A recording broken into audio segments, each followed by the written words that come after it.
ในปทานาธิปยกถา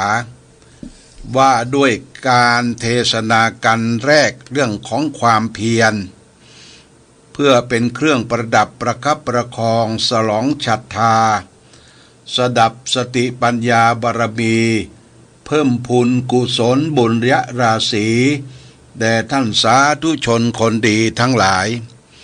ผู้ตั้งใจสดับรับฟังพระธรรมเทศนาขอท่านสาธุชนผู้มีศรัทธา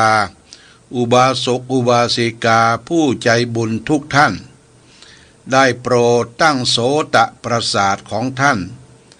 ให้เป็นประหนึ่งเป็นภาชนะรองรับพระสัทธรรมเทศนาเพื่อให้เกิดธรรมสวนานิสงส์ตรงความมุ่งหมาย5ประการแห่งการฟังธรรมคือ 1. ได้ความรู้ใหม่ 2. ได้วิจัยเรื่องเก่า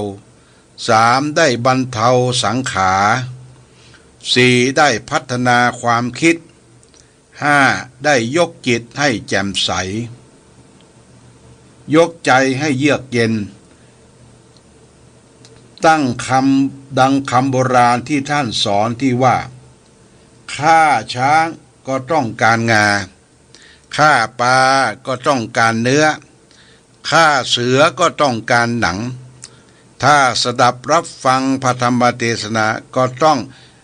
การมีปัญญานั่นเองดำเนินความตามภาษาบาลีที่ได้ยกมาเป็นอุเทนะสบทณเบื้องต้นว่าจัตตารีมานิภิกขเวปทานามิกัตมานิจัตตาริเป็นต้นแปลความว่าความเพียร4ประการคือสังวรประทานเพียรละวังไม่ให้บาปหรืออกุศลเกิดขึ้นปหานประทานเพียรละบาปหรืออกุศลที่เกิดขึ้นแล้วภาวนาประทานเพียรเจริญให้กุศลธรรมหรือคุณงามความดีให้เกิดขึ้นอนุรักษณาประทานเพียรตามรักษากุศลธรรมหรือคุณความดีที่เกิดขึ้นแล้วให้คงอยู่ยั่งยืนการแสดงพระธรรมเทศนาในวันนี้เป็นการแสดงพระธรรมเทศนาอันสืบเนื่องมาจากนโยบายของมหาเถรสมาคมร่วมกับสำนักงานคณะกรรมการป้องกันและปราบปรามการทุจริตแห่งชาติกล่าวคือมองเห็นความสำคัญในเรื่องการป้องกันและปราบปรามการประพฤติมิชอบของภาครัฐตลอดจึงถึงประชาชนทั้งหลายจึงจัดให้มีการเสริมธรรมเสริมปัญญาครั้งนี้ขึ้นมาเพราะเล็งเห็นความสำคัญในการสนับสนุนส่งเสริมให้มีการนำสัตธรรมคำสอนทางพระพุทธศาสนาไปประพฤติปฏิบัติเพื่อป้องกันทุจริตคอร์รัปชันในหน่วยงานรัฐและสังคมโดยรวมและเพื่อความอยู่อย่างผาสุกของประชาชนคนในชาติโดยให้จัดมีการแสดงพระธรรมเทศนาอันเป็นหลักธรรมคำสอนในพระพุทธศาสนาบูรณาการเข้ากับหลักสูตรด้วยด้านทุจริตศึกษาหรือ Anti Corruption Education โดยมีนำเอากรอบศีลธรรมหลักคำสอนทางพระพุทธศาสนามาแสดงคือสัมมาประธาน4หรือความเพียร4ประการโดยจัดให้มีการเทศตามลำดับด้วยหัวข้อธรรมรวม6กันประการนี้เป็นการอารัมภบทเริ่มต้นปรารภถึงความสำคัญเรื่องของสัมมาประธาน4อันเป็นหลักธรรมที่จะต้องน้อมนำมาประพฤติปฏิบัติท่านสาธุชนทั้งหลายปัจจุบันกับการ แก้ไขปัญหาทุจริตคอร์รัปชันที่เกิดขึ้นในสังคมไทยดูเหมือนจะยังไม่ประสบความสำเร็จเท่าที่ควรยิ่งเดินหน้าก็ยิ่งปรากฏอะไรที่เป็นสาเหตุของการคอร์รัปชันอะไรที่เอื้อให้มีความคอร์รัปชันและจะแก้ไขได้โดยอย่างไรหรือจะทำให้สังคมไทยปราศจากการทุจริตคอร์รัปชันการสร้างสังคมสุจริตจึงเป็นหน้าที่ของทุกคนในสังคมโดยเฉพาะผู้มีหน้าที่ในการบริหารประเทศและสามารถนำพาประเทศให้ก้าวผ่านคำว่าทุจริตคอร์รัปชันกล่าวคือให้หมดไปด้วยจิตสำนึกของคนไทยหากประชาชนคนในชาติร่วมมือร่วมแจงร่วมใจกันไม่คดโกงไม่คอร์รัปชันไม่ลักขโมยไม่ทุจริตไม่เบียดเบียนของผู้อื่นไม่เบียดเบียนของส่วนรวมประกอบด้วยสัมมาชีพด้วยความสุจริตทำให้ประเทศไทยเป็นประเทศที่มีการทุจริตคอร์รัปชันน้อยที่สุดคำว่าคอร์รัปชันเป็นภาษาต่างประเทศมักใช้เป็นภาษาพูดที่ได้ยินกันมาอย่างแพร่หลายมีความหมายเดียวกันกับคำว่าทุจริตแปลว่าคำทุจริตเป็นคำรวมคือความหมายของควบคุมหมายถึงความไม่ดีไม่ถูกต้องทุกประการอันหมายถึงความไม่ชอบธรรมนั่นแลส่วนคำว่าคอร์รัปชันมีอธิบายพจนานุกรมว่าการช่อราษฎร์บังหลวงคำนี้ใช้ความหมายว่าคดโกงทุจริตอย่างกว้างขวางมาก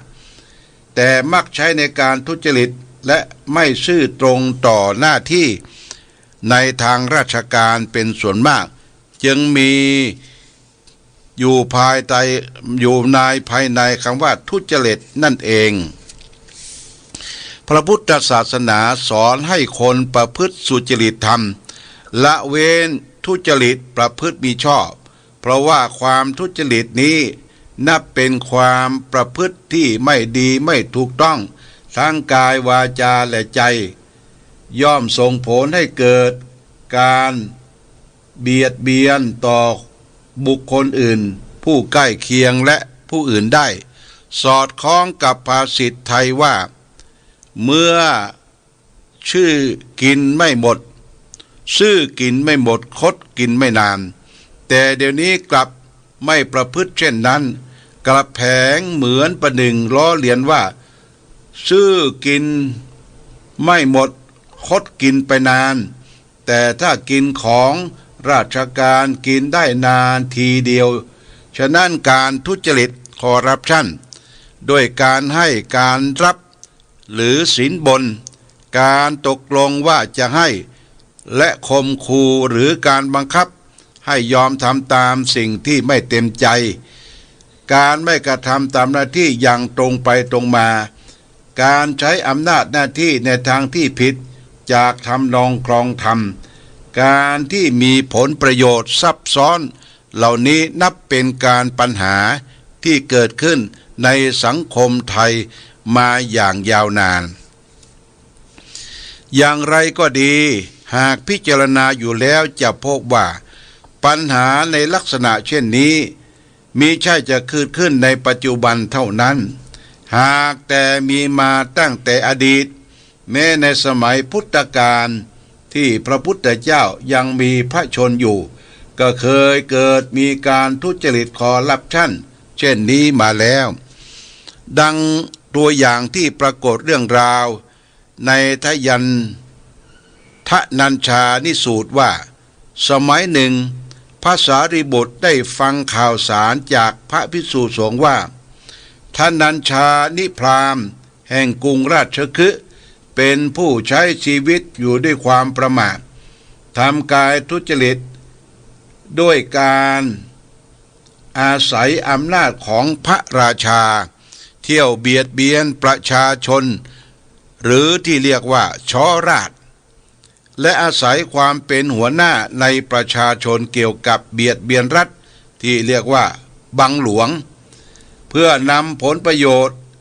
แห่งแผ่นดินมาเป็นของตัวเองโดยที่ทนัญชานิพรามทำการทุจริตทุกอย่างจนกลายเป็นที่มาของคำว่าชอราชบังหลวงมาตั้งแต่ในสมัยพุทธกาลเมื่อพระสารีบุตรได้ทราบเช่นนั้นจึงเดินทางไปพบกับทนัญชานิพรามเพื่อจะแสดงธรรมชี้ทางเห็นโทษของการทำดังกล่าวพระสารีบุตรเดินทางไปถึงกรุงราชคฤห์เข้าไปหานายทนัญชานิพรามได้สนทนาปราศัยกันพอสมควรแล้วจึงถามทนัญชานิพรามถึงเรื่องที่ว่าท่านทำการช่อราชบังหลวงจริงหรือไม่ทนัญชานิพรามก็ตอบว่ากระผมทำจริงแต่ที่ทำนั้นโดยมีเหตุผลอยู่คือต้องเลี้ยงดูพ่อแม่เลี้ยงดูบุตรภรรยาอีกทั้งญาติและเพื่อนพวกพ้องอีกมากมายที่ต้องคอยดูแลยังมีลูกน้องและบริวารอีกมากที่พึ่งพาอาศัยกระผมอยู่ดังนั้นที่ทำลงไปไม่ใช่ทำเพื่อตัวเอง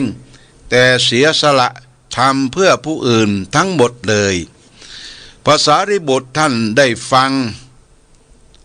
ก็แย้งเหตุผลว่าการทำความผิดด้วยการเบียดเบียนทรัพย์จากรัฐและจากประชาชนนาเป็นของตนอ้างว่าจะนำไปเลี้ยงดูพ่อแม่เลี้ยงดูบุตรภรรยาดูแลมิตรสหายบริวาร นั้นเป็นความเห็นแก่ตัวแต่อ้างถึงคนอื่นแท้ที่จริงแล้วผิดที่เกิดขึ้นนี้ล้วนแล้วแต่มาจากตัวท่านนี่เป็นผู้เริ่มต้นของลงมือช่อราชบังหลวงทั้งนั้นท่านจะอ้างว่าทำเพื่อคนอื่นไม่ได้เพราะคนที่ได้รับประโยชน์จากการกระทำเช่นนี้ก็คือตัวของท่านและพวกพ้องของท่านแต่กลับมีผู้เสียหายเพราะท่านไปเบียดเบียนเขาอยู่เป็นจำนวนมากดังนั้นจึงขอให้ท่านเห็นประโยชน์ส่วนรวมของชาติบ้านเมืองมากกว่าประโยชน์ส่วนตนด้วยเถิดหากไม่ทำเช่นนี้ท่านจะต้องรับกรรมอันหนักการกระทำของท่านจึงเป็นการเห็นแก่ตัวและพวกพ้องมิใช่วิสัยของผู้เสียสละทนัญชานิพรามได้พิจารณาฟังเหตุผลของพระสารีบุตรอย่างถี่ถ้วนแล้วจึงกล่าวจึงกลับจิตกลับใจกลับกายกลับตัวกลับหางกลับหัวกลับชั่วให้เป็นดีเลิกทำความชั่วที่มุ่งประโยชน์ของตนและพวกพ้องเสียแล้วหันมาทำกรรมดีที่เป็นประโยชน์ต่อส่วนรวมโดยมุ่งเสียสละเพื่อชาติบ้านเมืองต่อไปการให้ความสำคัญต่อประโยชน์ส่วนรวมนี้สมเด็จมหิดลาธิเบศรอดุลยเดชวิกรมพระบรมราชนกผู้เป็นบิดาแห่งแพทย์แผนปัจจุบันของประเทศไทยทรงพระราชดำรัสไว้ว่าขอให้ถือประโยชน์ส่วนตัวเป็นที่สองประโยชน์ของเพื่อนมนุษย์เป็นกิจที่หนึ่งลาภทรัพย์และเกียรติยศจะตกแก่ท่านเองถ้าท่านทรงทำแห่งสัมมาชีพไว้ให้บริสุทธิ์การทำหน้าที่โดยเห็นแก่ประโยชน์ส่วนรวมมีความสำคัญมากเมื่อทำหน้าที่ด้วยจิตใจที่เสียสละเพื่อประโยชน์เป็นอย่างดีแล้วในภายภาคหน้าย่อมได้รับประโยชน์ส่วนตนตามมาเองไม่ว่าจะเป็นลาภผลทรัพย์สินและชื่อเสียงเกียรติยศ จะบังเกิดแก่ผู้เสียสละเพื่อประโยชน์ส่วนรวมแน่แท้นี่เป็นเช่นนี้เพราะการเห็นแก่ประโยชน์ส่วนรวมนี้เป็นธรรมะที่มุ่งทำความเบียดเบียนย่อมก่อทุกข์ที่เกิดขึ้นในโลกเมื่อทำลายความเบียดเบียนให้ย่อมประสบก่อกับความสุขได้อย่างยั่งยืนดังพุทธประสิทธิ์ที่มาในมุจลินทสูตรว่าอพยาปชังสุขังโรเกปานะภูเตสุสัญญโมแปลว่าความไม่เบียดเบียนความสำรวมในสัตว์ทั้งหลายเป็นสุขในโลกความไม่เบียดเบียนในที่นี้ก็หมายความสำรวมในสัตว์ทั้งหลาย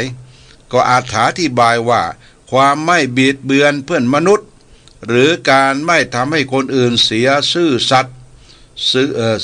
หรือสัตว์ให้ได้รับความเดือดร้อนกระทำด้วยความกระทำของตนเองไม่ว่าจะเป็นทางกายทางวาจาและทางใจก็ตามความเบียดเบียนทางกายได้การข่มเหงรังแกผู้อื่นการทำร้ายหรือการกระทำอื่นใดที่เป็นการสร้างทุกข์ให้แก่ผู้อื่นโดยทำให้เขาเดือดร้อนทุกทางกายการเบียดเบียนทางวาจาได้แก่การใช้วาจาทำให้ผู้อื่นเป็นทุกข์เดือดร้อนเช่นการด่าการนินทาการว่าร้ายเป็นต้นเป็นการใช้คำพูดที่เบียดเบียนผู้อื่นให้เกิดทุกข์ความเบียดเบียนทางใจได้การคิดอาฆาตพยาบาทผู้อื่นมีความพิษโลภอยากได้ของผู้อื่นโดยคิดในทางที่จะสร้างทุกข์ให้แก่ผู้อื่นความเบียดเบียนทางกายทางวาจาและทางใจนี้ท่านเรียกว่าอากุศลกรรมบท10ก็หมายถึงทางแห่งการทำความชั่วส่งผลให้เกิดความทุกข์ทางกายและใจหากเว้นการเบียดเบียนดังกล่าวได้จะส่งผลให้เกิดความสุขและหนทางแห่งความดีทางแห่งกรรมที่เป็นความดีเรียกว่ากุศลกรรมบท10อันเป็นฝ่ายตรงข้ามกับอกุศลกรรมบท10โดยเหตุที่ความไม่เบียดเบียนผู้อื่นเป็นทางสร้างความสุขให้เกิดขึ้นในโลกถามว่าควรสำรวมให้ระวังการอยู่ร่วมกันในสังคมอย่างไรจึงเป็นทางในการสร้างความสุขขยายความว่าความสำรวมที่มีปรากฏในสังวรสูตรอันเป็นสูตรว่าด้วยการทำความเพียร4ประการประกอบด้วย 1. สังวรประทานหมายถึงเพียรที่เฝ้าระวังยับยั้งบาปอกุศลธรรมที่ยังไม่เกิดมิให้เกิด 2. ปหานประทานหมายถึงความเพียรที่คอยละบาปอกุศลธรรมที่เกิดขึ้นแล้ว 3. ภาวนาประทานหมายถึงความเพียรที่ทำอกุศลธรรมที่ยังไม่เกิดให้เกิดขึ้น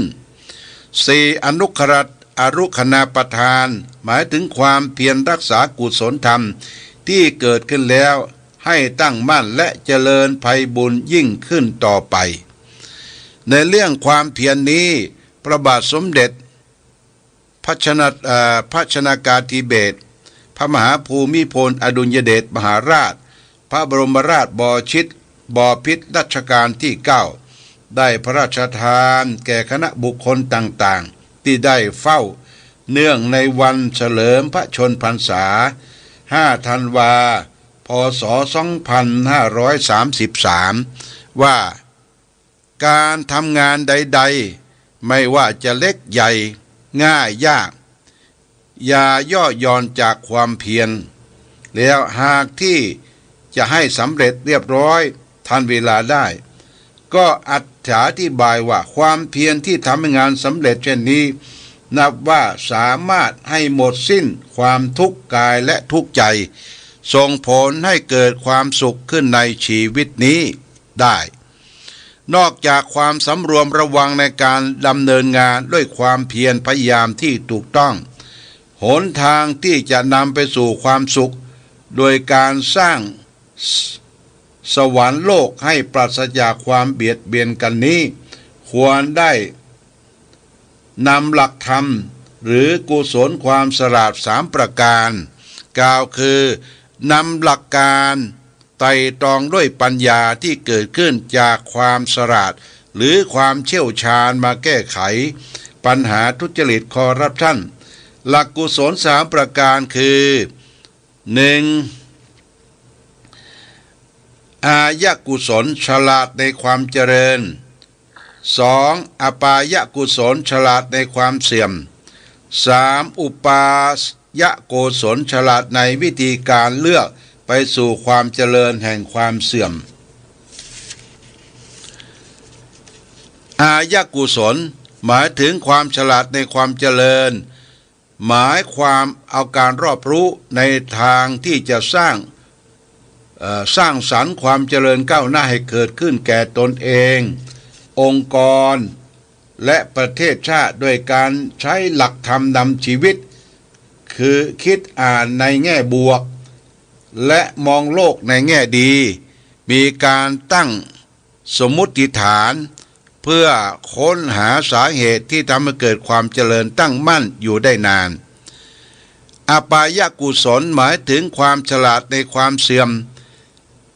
เป็นความสามารถในการรับรู้และเข้าใจถึงสภาพความเป็นจริงของโลกที่มีบวกและด้านลบมีมืดและมีสว่างเพื่อสร้างทัศนวิสัยการมองไกลตามความเป็นจริงโดยใช้มองเห็นถึงเหตุ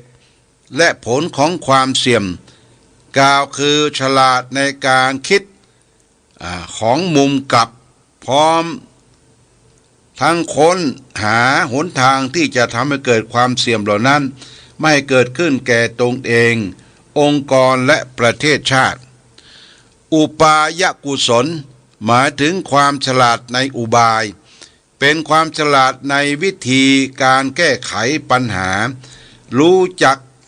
หนทางในการแก้ไขสถานการณ์ให้ดีขึ้นโดยอุบายทางปัญญากล่าวคือความฉลาดในการใช้ปัญญาแก้ปัญหาเฉพาะหน้าต่อเหตุการณ์ต่างๆที่เกิดขึ้นเป็นกระบวนการคบคิดแนวทางแก้ปัญหาด้วยปัญญาโดยชอบพร้อมทั้งอุบายในการสร้างความเจริญดำรงได้นานและหนทางป้องกันมิให้ความเสี่ยมเกิดขึ้นแก่ตนเององค์กรประเทศชาติพระพุทธศาสนาได้มองเห็นความเป็นจริงมิได้มองโลกแต่เพียงแง่มุมใดมุมหนึ่ง